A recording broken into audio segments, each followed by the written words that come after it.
What's up guys, I'm James, and welcome back to the Great Gambino Watch Reviews. Today, we are going to be taking a look at the Rolex Deep-Sea 116660 Sea-Dweller. The first Rolex Sea-Dweller launched in 1967, and this model debuted in 2008.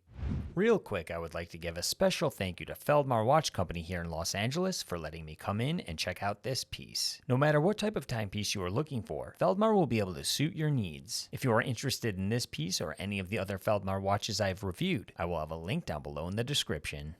The original purpose of the Sea-Dweller was to be able to dive at much greater depths than with the Submariner. There is another blue dial version that is commonly shown alongside this one. That particular model, the 126660, was made to commemorate James Cameron's dive to the bottom of the Marina Trench and was first released in 2014. Real quick, we'll take a look at the measurements. We have a case width of 44 millimeters. Lug to lug is 52 millimeters. The width between the lugs is 21 millimeters. And we have a case thickness of 18 millimeters.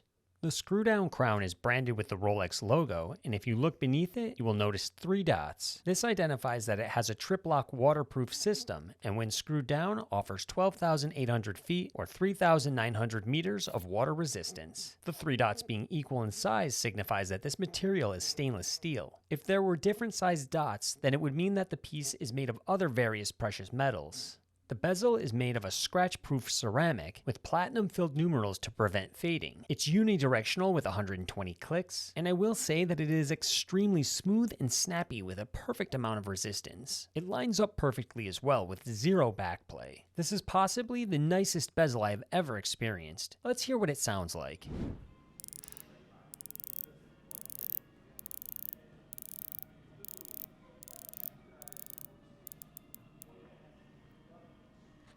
With the Sea-Dweller, we have a 5.5 millimeter thick piece of sapphire crystal, so it is made to be able to take a little extra shock in comparison to other models like the Submariner.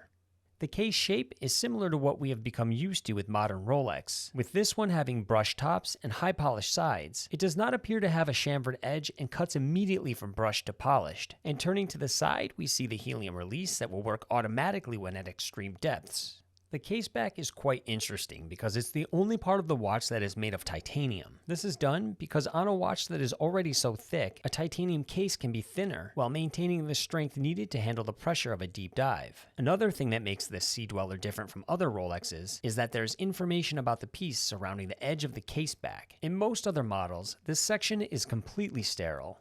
Taking a look at the dial, the applied indices along with the Mercedes handset are all trimmed with white gold. It's hard to be nitpicky about the aesthetics, as again, they set the standard, and like the Submariner, this is probably one of the most copied designs you will find. With this Sea-Dweller, you will notice that the date window at the 3 o'clock does not have the Cyclops eye magnifier, so it is a bit more seamless. In addition, the date turns over with a quick set function. Now if you look to the edge, you will see the ring lock system with writing original gas escape valve around the chapter ring section. The ring lock system supports and protects the case and the internal structures of the watch from high pressures when diving at deep depths.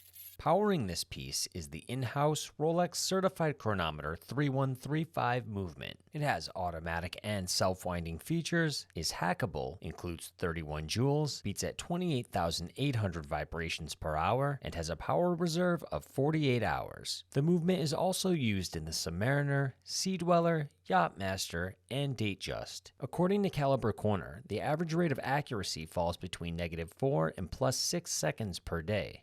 I have nothing negative to say when it comes to the Oyster bracelet that has been mimicked by many other watch brands. It has a beautifully satin brushed 3-link setup with high polished sides and a nice taper to that immediately recognizable clasp. In my opinion, it is one of the best clasps you can find with its crown flip latch and easy to open system. There is a slide adjustment, but unfortunately at the time of filming I did not know how it worked and I was expecting a Submariner style glide lock. After doing research, it's actually quite interesting. As you pop up the center portion by the latch, it will allow you to extend the length of the bracelet quite a bit without having to remove it off of your wrist. In addition, there's also a traditional fold-out diver extension.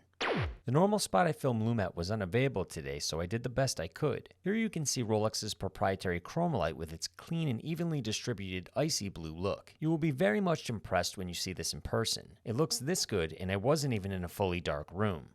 Here's a side-by-side shot next to an American quarter to give you a better representation of the scale. And here's a shot on my 6.75-inch wrist. There's no doubt that this is a gorgeous and iconic looking watch. In my opinion, it is too big for my wrist, and I would be much happier with a smaller size Submariner. But as always, this is just my personal opinion, and there are many people out there that would prefer to wear a larger piece that gives off a greater wrist presence, and there's nothing wrong with that. Again, this is a used watch, and I'm not 100% positive if it's still in stock at Feldmar, but I will have a link to their used watch section in the description down below. Thank you for taking the time to view this video. I really appreciate you, and I will see you in the next one.